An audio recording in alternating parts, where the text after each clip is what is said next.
La Torah, les mitzvot, c'est l'antidépresseur.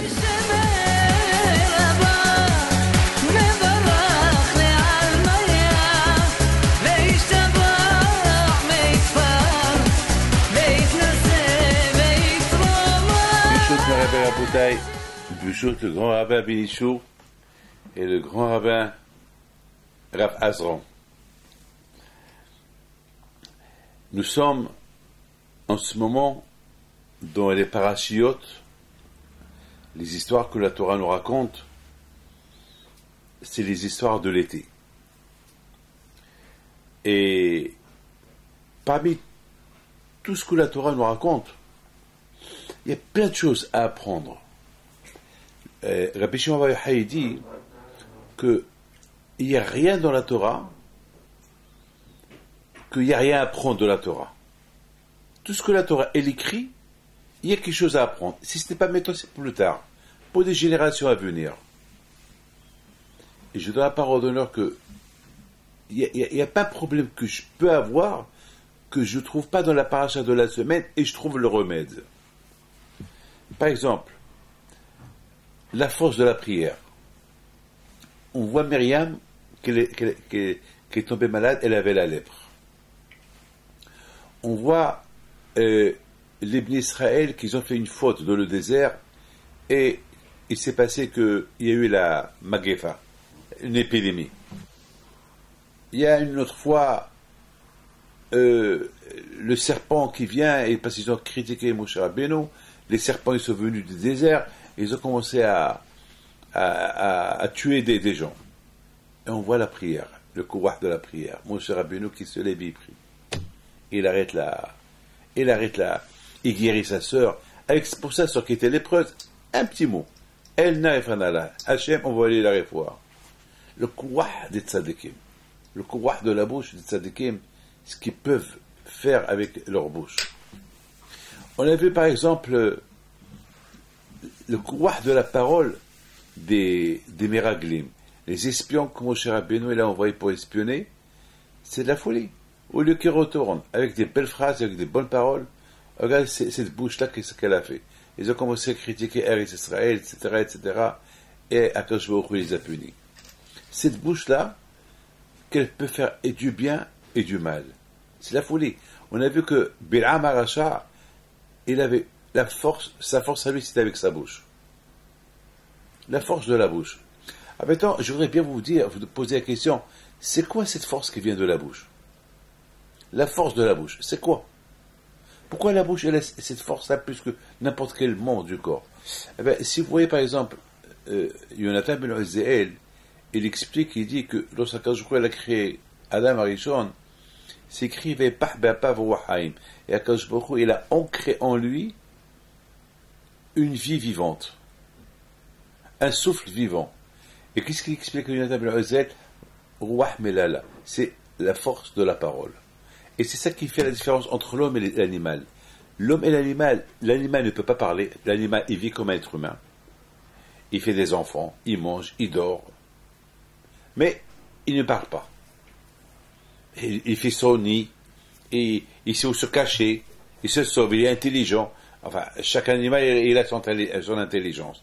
Parfois ils sont plus rusés que nous, comme le renard et tout ça. C'est de la chokhma. Rien que faire comment s'appelle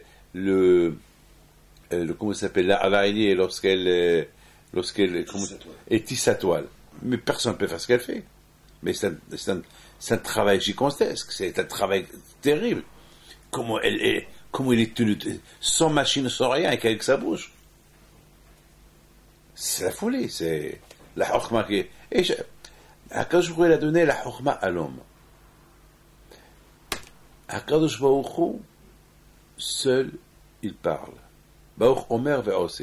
Quand Hashem a créé le monde, il a créé avec sa bouche. Vayomer Hashem, et Hashem il a dit. C'est cette parole qu'il a dit. C'est cette force de la parole qu'il a donnée à l'homme. Alors maintenant, puisque cette force de la parole que Hashem a donnée à l'homme, donc l'homme, il devient avec cette parole-là, il peut faire ou le bien ou le mal. Regardez même la discussion qu'il y a eu entre Hava et le serpent. Hashem dit à Adam et Hava, ne mangez pas de l'arbre de la vie. Et voilà, il y a eu une discussion entre Hava et le serpent, parce que le serpent n'est pas parler. Et voilà, il a poussé Hava à faire une faute et elle a mangé de l'arbre interdite. Alors imaginez-vous que le Nahash, il ne parlait pas. S'il ne parlait pas, il ne serait pas passé ce qui s'est passé. Alors vous avez posé une question. Alors pourquoi quand je vois qu'il a donné à Hava et Adam et Hava un animal qui parle comme eux pour les pousser à fauter? Eh bien justement, sur cette question-là, toute ma vie je me suis posé cette question. Quelle est la raison? Puisque la bouche, elle a une telle force. Mais de l'autre côté, la réponse elle est simple. Hava, elle a un pouvoir plus important que le Nahash. Pourquoi? Parce que le Nahash, il est considéré comme un animal, ou comme un, même si tu le classes pas animal parce qu'il parle, eh ben tu peux le classer, c'est un serviteur. Donc, plus c'est un serviteur, comment Hava, elle écoute? Est-ce que Hava, qu'elle était une créature spéciale de Hakadosh Baruch Hu, qu'elle a une âme spirituelle, elle écoute le serviteur? Vous avez vu un roi qui écoute son serviteur? Le serviteur n'a même pas le droit à la parole. Vous avez vu un serviteur qui parle, comme qui dit Ibn Ezra. Ibn Ezra dit une phrase extraordinaire. Il dit, est-ce qu'on peut imaginer un serviteur qui voit la fille du roi, une beauté de fille, et il tombe amoureux d'elle, et il va chez le roi et dit, je veux marier ta fille. Un esclave. Imaginez-vous, c'est impossible. Et si jamais il le fait, le roi va le tuer, le roi va le rejeter. C'est pas un caveau pour le roi. De même, ce serviteur-là, c'est pas un caveau pour Hava de discuter avec lui. C'est un serviteur. Donc, elle s'est dégradée. En se dégradant, elle est tombée. Donc, vous voyez d'ici la force de la parole. D'ailleurs, dans le Parashat Matot, c'est écrit, lorsque quelqu'un il promet quelque chose, il faut qu'il respecte ce qu'il a promis. Lo yahel devaro. Il ne faut pas qu'il rende sa parole inutile. Kechol asher deber, ce qu'il a dit, il faut le faire. D'ailleurs, c'est impressionnant lorsqu'Akadosh Baruch Hu, il s'est montré au Bnei Israël, lorsqu'il leur donne la Torah, la première chose que la Torah dit, elle est à Debre, voici les paroles qu'Hachem a dit. La Torah a dit, voici les paroles. Ça veut dire qu'Akadosh Baruch Hu veut montrer au Bnei Israël que la force de la parole, elle est extraordinaire. La force de la parole. Que la parole, elle peut aller dans le sens du positif, ou peut aller dans le sens du négatif. Mais étant donné qu'Akadosh Baruch Hu a créé Adam et Hava avec une telle kedusha, avec une telle sainteté, donc il leur a donné la force de la parole qui les a différenciés des animaux. Ça veut dire qu'il faut qu'ils utilisent la bouche, ce qu'ils ont dans la bouche, que de le bon sens. Et pas c'est pour cette raison on voit que les tzadikim, lorsqu'ils disent un petit mot, vite ce petit mot les montre chez Akadosh Baruch Hu. Pourquoi? Parce que leur bouche, elle est sainte. Ce qui sort de leur bouche, toujours des choses saines. Et c'est pour ça que je reproche à ces 12 exploitateurs, ces 12 meraglim, qui sont partis pour espionner, pour voir ce qui se passe en Israël, et ils sont venus avec des paroles mauvaises. Comment, avec des paroles? Comment vous avez étudié la Torah? Comment Hachem il sait? Hachem il vous a donné la force de la parole. Comment Kadosh Baruch Hu, vous avez écouté la voix d'Hachem? Comment? Vous savez que c'est péché ce que vous êtes en train de faire? Comment? Vous êtes en train d'utiliser la force de la parole pour critiquer Israël. C'est pour ça que Kadosh Baruch Hu les a vraiment punis. On voit aussi Korah. Toute la mahloket, toute la guerre que Korah il a fait une révolution contre Moshe Rabbeinu avec la parole. La parole. Avec la parole. Donc maintenant, vous voyez que Hakadosh Baruch Hu, maintenant vous voyez que combien, d'ailleurs même Shlomo Melech il dit Haïm ve'amavet biyad hashon, la vie et la mort, ils sont entre les mains de la bouche. La vie et la mort, ils sont entre les mains de la bouche. Et dit David Amelech aussi, celui qui veut avoir une longue vie, Shomer pivul shono, Shomer metzarat nafsho, celui qui garde sa bouche, alors il va éviter les drames. La plupart des guerres qu'il y a dans les couples, c'est à cause de la bouche. D'ailleurs, une fois, il y a une histoire qu'on raconte sur Rabbi Shimon bar Yochai. Il dit à Rabbi Shimon bar Yochai, étant donné que la Torah elle est tellement sainte, et la Torah elle est super, et étudier la Torah, ça crée des lumières, ça apporte le shefa, ça apporte l'abondance, ça apporte les bonnes choses dans le monde. Pourquoi Hachem n'a pas créé deux bouches? Une bouche pour étudier la Torah, et une bouche pour manger et parler. Il répond Rabbi Shimon bar Yochai, si déjà avec une seule bouche qu'on a les dégâts qu'on fait, alors s'il avait deux bouches, combien de dégâts on aurait fait? Avec les deux bouches, on va parler sur deux personnes différentes. C'est de la folie. Ça veut dire que de là, on voit, regarde, on voit que toujours Moshe Rabbeinu, chaque fois qu'il y avait une Gezerah sur le Bnei Israël, il y a toujours Moshe Rabbeinu, il vient, il se lève, il annule la Gezerah avec sa bouche. Regardez, le juif, du matin au soir, on étudie la Torah, on fait les prières. La bouche. On utilise la bouche. Ah ben, écoutez très bien. Je voudrais vous raconter une super histoire. Vous voyez ici de moi, dans mes mains, une carte d'invitation. Une carte d'invitation d'un mariage. Alors, la semaine dernière, on était au Maroc. On est parti, moi et ma femme, pèleriner un grand tzaddik au Maroc, Rabbi Daoud Moshe alav shalom, un grand tzaddik. Et pour arriver là-bas, c'est presque 7 heures de route. Et c'est vraiment, la route est très dangereuse. C'est presque, on monte à 2500 mètres d'altitude. C'est Olam, c'est vraiment, c'est très très dangereux. C'est de virage. Mais ça vaut la peine. On va pèleriner un grand tzaddik, c'est un tzaddik qui est décédé il y a à peu près 900 ans. Un grand tzaddik. On raconte sur lui des milliers et des milliers de miracles. Il paraît que lui, il n'accepte pas dans son cimetière qu'il y a l'adultère ou qu'il y a des choses pas bien entre une femme nida, qu'elle rentre. Il accepte. Et beaucoup des fois, il paraît qu'il y a des tornades, il y a des vents, il y a des pluies, il y a des déluges là-bas. Lorsqu'il y a quelque chose qui n'est pas pur. Et alors, tout de suite, il y a des gens, des responsables du saint, et tout de suite, ils envoient un message. S'il y a une femme qui n'est pas propre, s'il y a une femme qui fait des bêtises, qu'elle sort de l'endroit. C'est très connu, ça. Ils appellent Rabbi David Moshe alav shalom. Alors, bon, on est parti là-bas, la semaine dernière, mercredi dernier, on est parti pèleriner. Il y avait un qui s'appelait Monsieur Caballo. C'est lui qui nous a, Monsieur Joe Lasserie, il nous a accueillis là-bas. On a fait une belle saouda, on a mangé, on a prié. Et voilà, il vient chez moi, Monsieur Caballo, il m'invite pour le mariage de son fils. Il m'invite. Il me donne là-bas même la carte du mariage. Je prends la carte, parce qu'il nous a bien reçus là-bas. J'ai dit, je vais faire plaisir, je vais aller même. Alors j'écris un stylo et j'ai écrit pour que Marciano il me rappelle d'aller à la Houpa. Ça se passe à Paris. Voilà, je l'ai écrit. Pour aller à la Houpa. J'écris ici, il ne faut pas que j'oublie que je vais à la Houpa. Voilà. Et je l'ai écrit, et j'écris ici Mazal Tov. Et je la pose. Et on retourne à Casablanca. Le lendemain, il y a une femme qui vient chez moi en pleurs. Je recevais les gens chez Sami Gabé, une femme qui vient en pleurs. Elle s'appelle Madame Lalouse. Qu'est-ce qui se passe? Elle me dit, hier vous avez reçu une carte d'invitation du mariage du fils à Caballo avec ma fille. Je dis oui. D'ailleurs, je lui ai montré, je dis, voilà, d'ailleurs j'ai écrit que je viendrai. Je dis, mais il y a un problème. Je dis quoi? Je dis, mon mari, on est marocain, mon mari, et puisqu'on est marocain, on a besoin d'un visa pour entrer en France.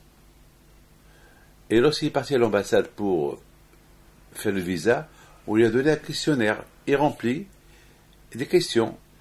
Et au lieu qu'il fait un cocher, qu'il vient en France pour tourisme ou pour affaires, il a fait un cocher là-bas pour immigration.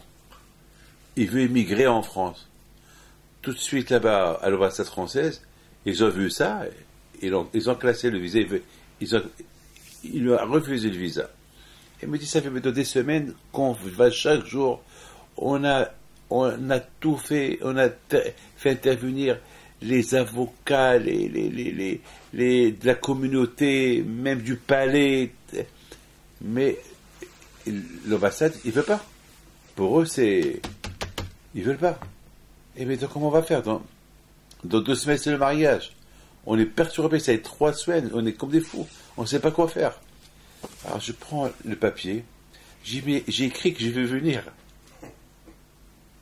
Et je l'ai écrit en venant du tzaddik à Bédaou de Moshe. Et ce matin, j'étais chez Rabbi Haim Pito ce matin. Et je l'ai écrit hier.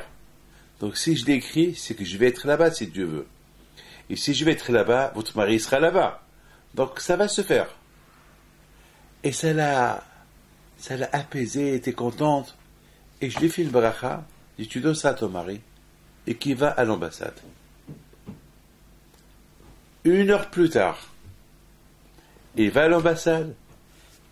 L'ambassade lui-même, je ne sais pas ce qu'il a pris, il dit, bon, on vous croit, c'était une erreur, voilà, votre visa, vous pouvez rentrer en France. Comment vous comprenez ça? Voilà, regardez, c'est l'émouna. C'est la bouche. La force de la bouche. Quoi tu là? La force. De la même façon qu'on peut faire des merveilles avec la bouche, avec la prière, avec des bonnes choses, des bonnes paroles, une belle phrase. Beaucoup de fois on dit hesed, faire du bien. On croit que lorsqu'on dit faire du bien, c'est avec l'argent. Non, c'est pas vrai. Tu peux faire du bien avec un sourire. Tu fais avec un sourire à ta femme. Tu lui fais un sourire. Ça s'appelle hesed. Tu fais un sourire à ton ami.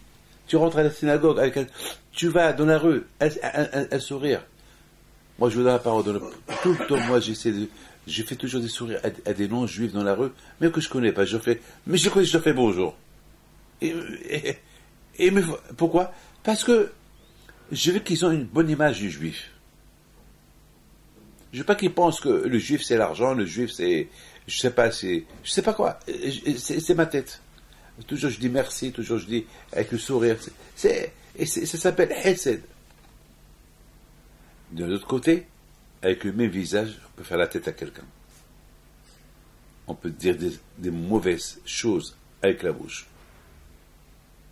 Et ça peut être négatif. Et que Dieu préserve. Il y a beaucoup d'exérotes qui arrivent à cause de tout ce qui sort de la bouche. Par exemple, je vous raconte une histoire, il y avait une femme qui était en voie de conversion. Et regardez, pardon, avant que je termine, regardez Myriam Hanivia. Myriam Hanivia, elle n'a pas critiqué vraiment son frère.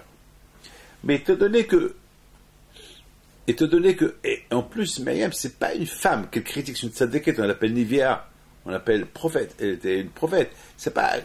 Elle va pas dire, et pourtant, on voit que la Torah, elle l'a punie. Elle est devenue lépreuse. Et pourquoi? Parce qu'elle aurait dû pas dire ce qu'elle a dit sur son frère. Et en plus, ce qu'elle a dit, elle a dit devant son frère. Devant son frère, elle a dit. Elle a dit à Aaron, pourquoi Moshe a quitté sa femme? C'est tout. Alors, Myriam, demande à Moshe. Pourquoi tu demandes à Aaron? C'est lui le concerné. Par exemple, vous êtes là, monsieur le rabbin Azran, vous êtes là, vous, monsieur le rabbin Benichou, vous êtes là, et moi, et vous, Rav Benichou, je vous parle de Rav Azran. Et je vous dis, et pourquoi il parle pas à sa femme? Pourquoi je lui dis pas à lui direct? Pourquoi je vous le dis à vous? De toute façon, mon cher Rabbi ne va pas. Donc ça veut dire qu'il y a un problème. Le fait que Myriam, elle n'a pas parlé directement à son frère, Moshe, elle a parlé. Ça veut dire, on a tendance de dire peut-être, et on veut, Elle lui parle pas. Elle lui en veut. Parce qu'elle lui en voulait, pourquoi elle lui parle pas directement? Donc quelque part, sa misère, elle lui fait honte. Elle aurait demandé directement à son frère, pourquoi tu as quitté ta femme? Et va lui dire, c'est le bon Dieu qui m'a dit de quitter ma femme. Et point final. Close. L'affaire, elle est close. Regardez parfois, même pourtant, Myriam, c'est une tzadékette. Myriam, elle voulait le bien de Tzipora. Pourquoi la pauvre, elle est seule, son mari l'a quittée. C'est tout. Elle voulait Shlombaït. Malgré tout, elle a été punie. Cette phrase qui sort de sa bouche, elle n'osait pas sortir. La force de la... Alors, il y avait une femme qui était en conversion. Et cette femme-là, mais c'est super ce que je vais vous dire, hein, c'est super. Et la pauvre, elle est médecin. Elle fait beaucoup de chesed. Elle fait beaucoup... C'est une pédiatre. Elle fait... tous les juifs, ils l'appellent... Moi-même, elle m'a dit une fois, beaucoup de fois, elle m'a dit, Rabbi David, s'il y a qui donne le besoin, appelez-moi à n'importe quelle heure, voilà ma carte. Et elle fait gratuit, une tzadékette. Elle s'est convertie à la fin. Et voilà la pauvre, vers Hanouka, elle a attrapé la grave maladie. Alors la pauvre, elle me dit, j'attendais tellement pour devenir juif, je suis juif, Hanouka elle arrive, et elle est malade. Comment je vais faire? Je lui dis, tu pries. Elle m'a dit, je vais prier. Ça va être la première fois que tu vas faire des bonnes prières à Kadosh Baruch Hu. Et grâce à Dieu, elle a guéri, et dans quelques semaines, elle va se marier. Et elle s'est convertie pour le judaïsme, pas parce qu'il y avait quelqu'un, elle est tombée amoureuse d'un garçon, non. Elle avait personne. Et d'ailleurs, elle refusait de sortir avec les juifs. Et elle disait, non, tant que je ne suis pas juif, je ne sortirai avec personne. La force de la prière, c'est comme ce bébé, qu'il pleure, il faut que sa mère lui donne, il veut l'intention de sa mère, il veut que sa mère lui donne à manger. S'il ne pleure pas, il a faim, il va mourir de faim. S'il ne pleure pas, s'il ne demande pas à manger, il va mourir. Par exemple, lorsqu'on va manger quelque chose, on fait la bracha. Alors je vous pose une question. Moi, je vous dis quelque chose. Ça vaut la peine que le bon Dieu, il nous a donné la force de la parole, au moins lorsqu'on mange quelque chose, on dit merci à Hachem. Sinon, on est comme des voleurs, sinon, comme des animaux, ils montent, on mange. Au moins, on dit merci à Kadosh Baruch Hu. Au moins, ça vaut la peine. Regardez le cas de Aaron, parce qu'il n'a pas été invité pour l'inauguration du temple, il a eu de la peine. Il a dit, pourquoi je n'étais pas invité? Il a eu de la peine. Alors, la question se pose. Aaron, pourquoi tu as assez de travail? Tu es responsable du temple. Alors, on ne t'a pas invité pour l'inauguration du temple. Mais de toute façon, c'est toi le responsable. C'est toi le responsable. On ne t'a pas invité pour l'inauguration du temple. Alors, laisse les autres inaugurer le temple. Toi, tu es le responsable. Pourquoi? Mais justement, Aaron, la peine qu'il avait, ce que lui aussi voulait, ce que eux ils font, lui aussi veut le faire. Parce qu'il sait que ce qu'ils sont en train de faire, ça les approche à Kadosh Baruch Hu. Lui aussi veut s'approcher davantage à Kadosh Baruch Hu. Ça veut dire que il n'y a pas de limite. Pour Aaron, il n'y a pas de limite dans le service de Akadosh Baruch Hu. Il y a pas. Pourquoi? Parce que lorsque tu fais un korban, lorsque tu fais un sacrifice, tu montres que tu es battel, tu montres que tu es annulé. Ouais, je suis annulé devant toi, Akadosh Baruch Hu. Mais Aaron a toujours été annulé devant Akadosh Baruch Hu. Malgré tout, chaque chose qu'il peut faire et qu'elle va le rendre plus annulé devant Hachem, il veut le faire. C'est de la folie, c'est de la folie. C'est de la folie.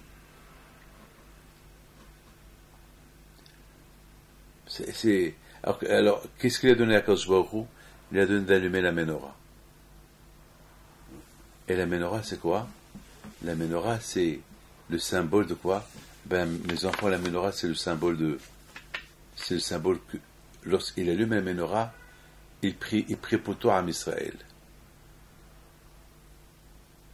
La prière. Et c'est lui qui fait Bekat Kohanim. Et celui qui fait tout, c'est la folie, c'est mamage. Mamage, c'est des choses extraordinaires, la force de la parole, la force. Bémet, jusqu'à maintenant, je suis ému par ça, l'aïmouna. J'ai écrit, je viendrai, si Dieu veut. Et Akadosh Baruch Hu, par le mérite de Tzadikim, Akadosh Baruch Hu, il a fait, qu'il a reçu c'est la folie, c'est Bémet. Vous savez que c'est important pour vous de savoir, et ça je l'ai écrit ici. Je l'ai écrit ici pour ne pas que je l'oublie. Vous savez que on fait des éloges à Akadosh Baruch Hu avec beaucoup des éléments que nous avons, comme Talit, comme Tfilin, la Brit Mila. Vous savez, il y a des choses qu'on met sur notre corps. Un Talit, une Brit Mila, une petite opération sur le corps. Regardez comment Akadosh Baruch Hu, il veut Akadosh Baruch Hu que tu es encerclé par les mitzvot, ou par la parole, ou alors tu fais rien du tout. Tu es assis. Tu es assis, le fait que tu es une Brit Mila, tu es protégé. Tu es aux toilettes. Tu es à la salle de bain. Alors là, tu n'as pas le droit d'étudier la Torah, il n'y a pas de talit sur toi, il n'y a rien. Alors de quoi tu es protégé? La Brit Mila.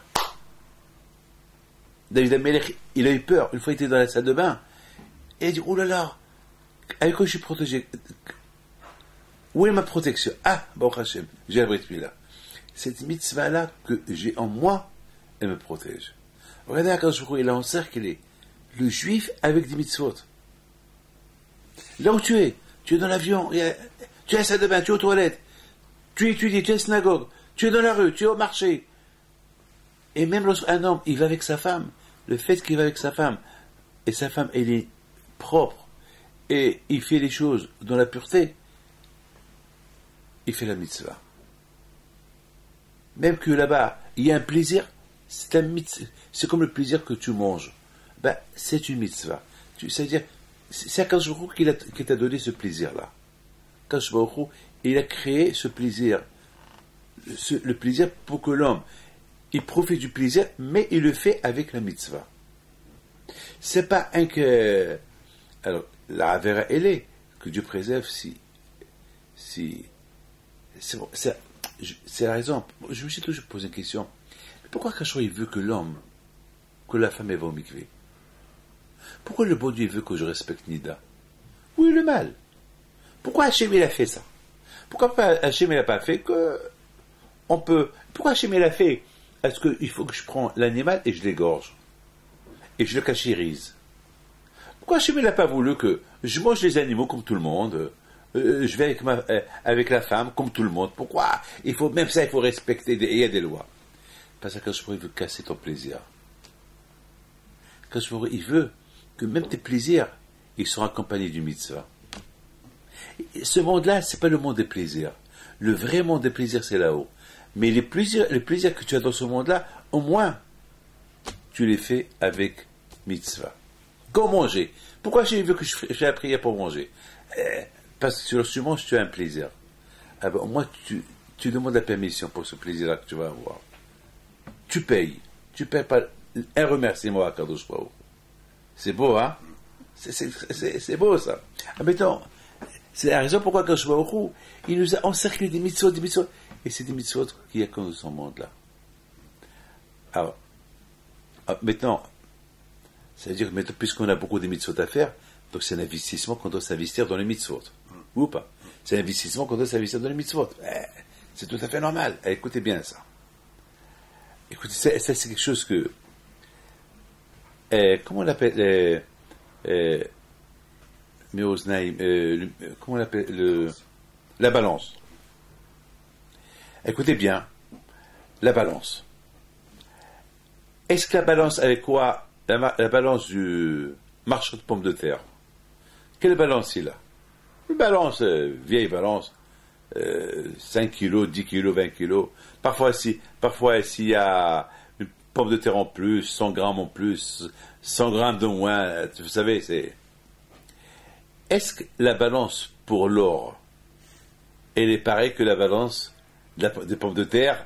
Dites-moi. La balance de l'or, allez-y sur le bijoutier, vous allez voir cette balance-là, même le tout petit gramme, un milligramme, c'est... Pourquoi? Ben, ça coûte de l'argent. Il y a une différence entre la pomme de terre et l'or. La pomme de terre, sa valeur, c'est des euros. Mais l'or, sa valeur, c'est des milliers d'euros. Il y a pas, c'est pas, j'apporte une bague en or, il va pas t'apeser dans la balance de la pomme de terre. Ah non, il risque de perdre. Ou il risque de perdre, ou il risque de voler à l'autre. C'est comme ça qu'il faut faire avec les mitzvot. Mitzvot, il faut bien les peser. Il ne faut pas les peser comme tu pèses la pomme de terre. Il faut les peser comme tu pèses l'or. C'est ça. C'est ça. Alors, et tout ça, tout ça, ça fait partie. Tout ça, ça fait partie du dibour, la parole. Parce qu'il faut savoir une chose, que ce qui est important chez l'être humain, ce qu'Akadosh a créé dans l'être humain, il a créé en lui la machshava, penser, après machshava, après la parole, je pense, je vais aller prier, alors je vais prier, je pense, je vais te dire des bonnes choses, alors je te l'ai dit, après ce ma'aseh, c'est l'acte. Ces trois éléments que le bon Dieu a créés en l'homme, il faut toujours les sanctifier. C'est trois éléments principaux. Penser, la parole, la pensée, la parole, l'action. Il ne peut pas avoir une action sans que tu aies pensé. Tu ne peux pas tirer une balle si tu n'as pas pensé tirer la balle. C'est impossible. Il y a la pensée, il y a dibour, il y a ma'aseh. Par exemple, je pense frapper quelqu'un et je lui dis, tu sais, je vais te frapper. Après, je frappe.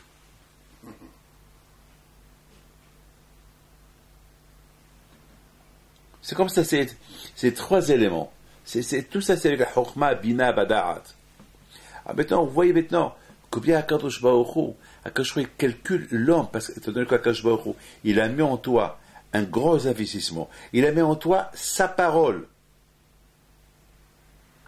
La chose que les animaux, ils n'ont pas. Il a fait de toi que tu le ressembles. Puisqu'il a fait de toi un être humain. Tu es un être humain. Tu es un être humain qui a été créé de la terre, mais il a mis en toi quelque chose de divin, quelque chose de spirituel, quelque chose d'élahi, quelque chose de Dieu. Donc il faut le préserver. Donc Akadosh Baruch Hu, il calcule exactement comment parce que c'est pour ça qu'on dit qu'Akadosh Baruch Hu midakdek im hasidak hodasar. Akadosh Baruch Hu, il fait beaucoup attention aux tzadikim. Il les calcule. Pourquoi? Parce que, étant donné qu'il est tzadik, Akadosh Baruch Hu, il lui en veut pourquoi il a fait une faute. Comment il a osé faire une faute? Comment il a osé faire une faute? Il n'osait pas la faire. Et puis ce qu'il a fait, il pèse ça. Même s'il a fait quelque chose de wello, minime. Mais pour Akadosh Baruch Hu, c'est grand. Pourquoi? Parce que ce tzaddik-là, il est tzaddik, il aurait dû même pas faire ça. Il aurait dû penser avant de le faire. Il va lui en vouloir. Alors je raconte une super histoire. Il y avait une fois, le Taz, un grand tzaddik, c'est un grand écrivain de Shulchan Aruch. Lui, lorsqu'il s'est marié avec la fille du Bah, le Bah, il s'est engagé à lui donner un steak par jour. Un steak. Parce qu'il était érudit dans la Torah. Un steak. Alors, à un moment donné, le Bah, il n'avait plus les moyens. Il a commencé à lui donner un steak un peu dur. Pas un steak tendre, mais un steak dur. Alors, le Taz, il n'arrivait pas à manger ce steak dur.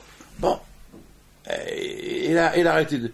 Un jour, le Taz, il va au Beddin, il demande au Beddin de convoquer son beau-père le Bah. Ils ont dit que ton beau-père le Bah, mais c'est un grand tzaddik, c'est le grand rabbin d'ici. Comment nous, toi le beau-fils, tu veux accuser ton beau-père? Oui, je l'accuse. Et de quoi tu l'accuses? Parce qu'il m'a promis un steak tendre et il me donne un steak qui n'est pas tendre. T'as pas honte? Tu accuses ton beau-père. Tu convoques ton beau-père au Beit Din pour des bêtises comme ça. Il a dit, je m'en fous. Je l'accuse. Donc, le Beit Din, ils n'ont pas le choix. Ils ont convoqué le Bah.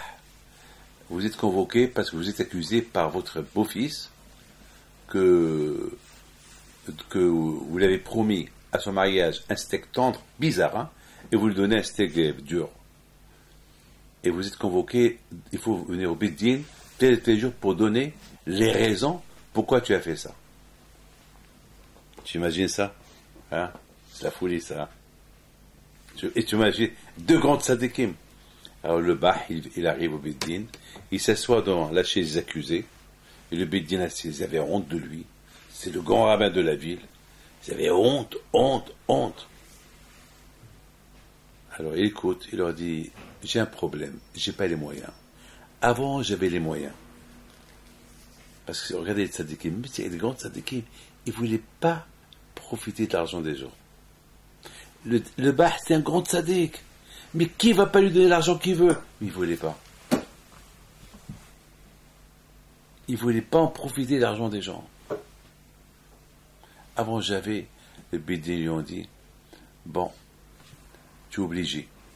Bon, ce qu'on va faire pour toi, c'est que, bon, alors, c'est que tu vas faire un peu d'effort, quand même, essaie de lui donner un steak comme avant, encore pendant 3 mois, 4 mois après, tu arrêtes.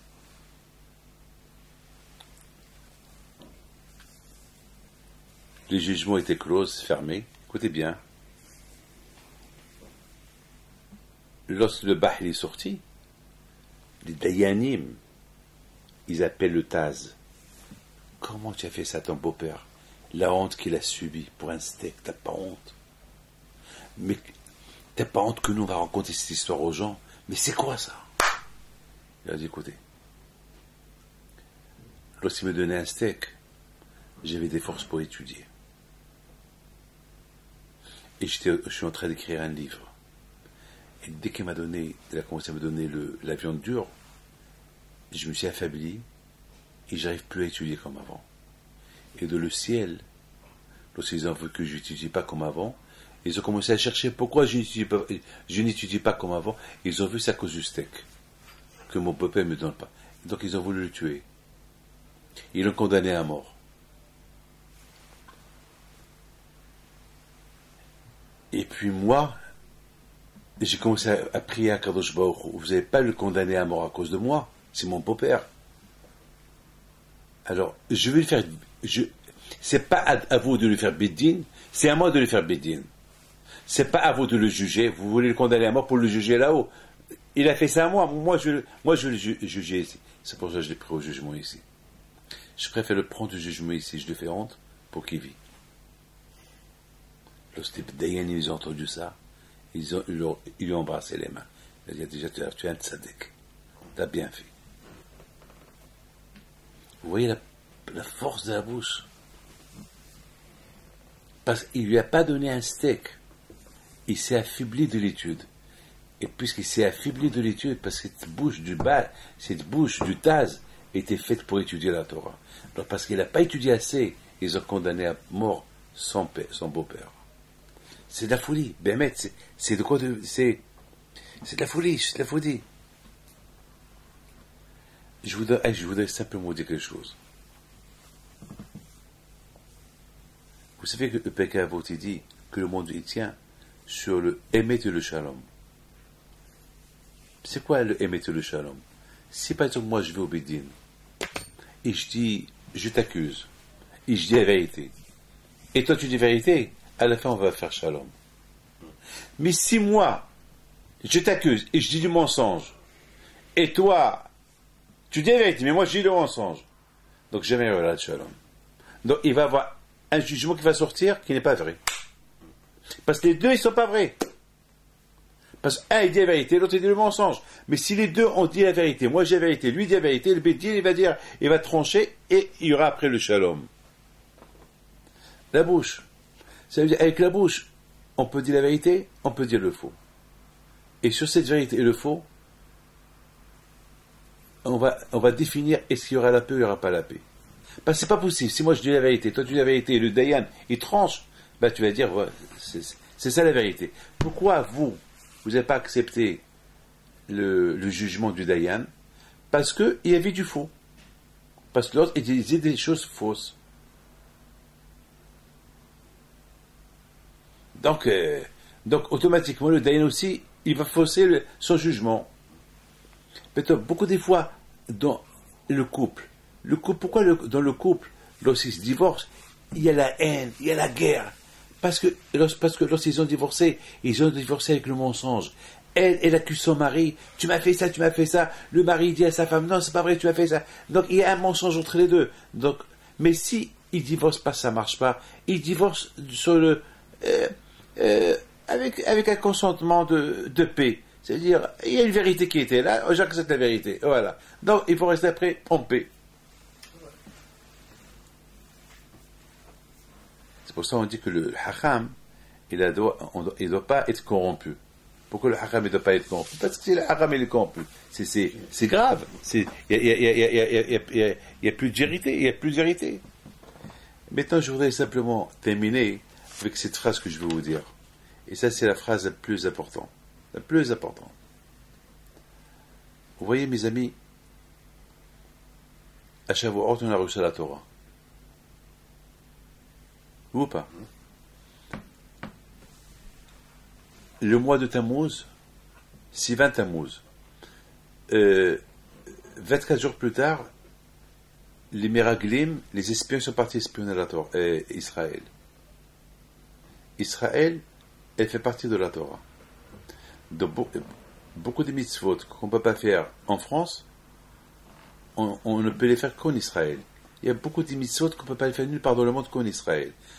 Beth Amikdash, avoir un roi, Shemitah, Yovel, beaucoup de mitzvot qu'on ne peut pas faire à l'étranger, en dehors d'Israël, qu'en Israël. Alors, les Juifs, ces espions, en critiquant Israël, vous voulez faire quoi? Ça veut dire que vous ne voulez pas partir en Israël. Donc c'est pour ça que vous la critiquez. Alors comment vous allez pouvoir accomplir toutes les mitzvot? Mais il y a 613 mitzvot. Et dans ces 613 mitzvot, il y a les mitzvot de Eretz Israël. Alors quoi? Et vous avez reçu la Torah avant-hier. Il y a 24 jours que vous avez reçu la Torah. Le 6 Sivan. Alors c'est quoi? Et c'est écrit Elad Devarim, c'est quoi? Il dit Batabam, c'est mitzvot que Hachem t'a donné pour les parler. Hachem t'a donné les mitzvot pour parler. Étudier. Alors, tu vas étudier quoi? C'est un grand lachon hara qu'ils ont fait. Aujourd'hui, nous, on habite en France. On n'habite pas en Israël. Parce qu'on est en exil. Mais, il y a quelque chose qui remplace Israël. Pour ceux qui habitent en exil. Le fait d'étudier la Torah, étudier les mitzvot qui sont liés avec Israël, comme si on les a accomplis. Et c'est ça. Vous savez qu'à Shavuot, on dit Vikafti min ha'hadasha. On dit pour la fête de Shavuot, il faut apporter un nouveau sacrifice. On n'a jamais entendu ça. Un nouveau sacrifice. C'est quoi un nouveau sacrifice? Pourquoi il y a annoncé un sacrifice? C'est quoi un nouveau sacrifice? Vikafti min ha'hadasha. C'est quoi? Vikaftem min ha'hadasha. Il faut sacrifier un nouveau sacrifice. Pour la fête de Shavuot. C'est inimaginable. On n'a jamais vu un pasouk sacrifier un nouveau sacrifice dans n'importe quelle fête. Chaque fête a ses sacrifices. Mais la fête de Shavuot, il faut apporter un sacrifice nouveau. Alors moi, j'ai expliqué c'est quoi le sacrifice nouveau. C'est les Hidushim. C'est lorsque tu étudies la Torah, il faut arriver à Shavuot avec un nouveau cadeau. Ça veut dire que la parole de la Torah, c'est ça le cadeau, le plus beau cadeau qu'on peut donner à Kadosh Baruch Hu. Un engagement d'étudier.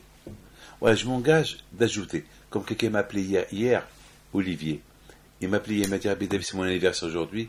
Dis-moi que je peux m'engager. Chaque année, je vous appelle le jour de mon anniversaire pour m'engager quelque chose de plus. C'est ça, Milha Hadasha. Le Milha Hadasha de Shavuot, le nouveau sacrifice de Shavuot, c'est un engagement de plus. Un nouveau cadeau. C'est quoi un nouveau cadeau? Je vais étudier un peu plus. Un peu plus la Torah. je vais être maintenant, ou bien, ça y est, je vais être un peu plus propre. Voilà, un engagement de me préparer pour faire un peu plus. À partir de Shavuot, je vais étudier un peu plus, je vais faire un peu plus.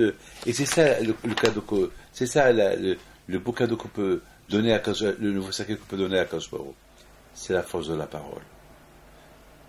L'éducation. Encore la parole, l'éducation. La force de la parole.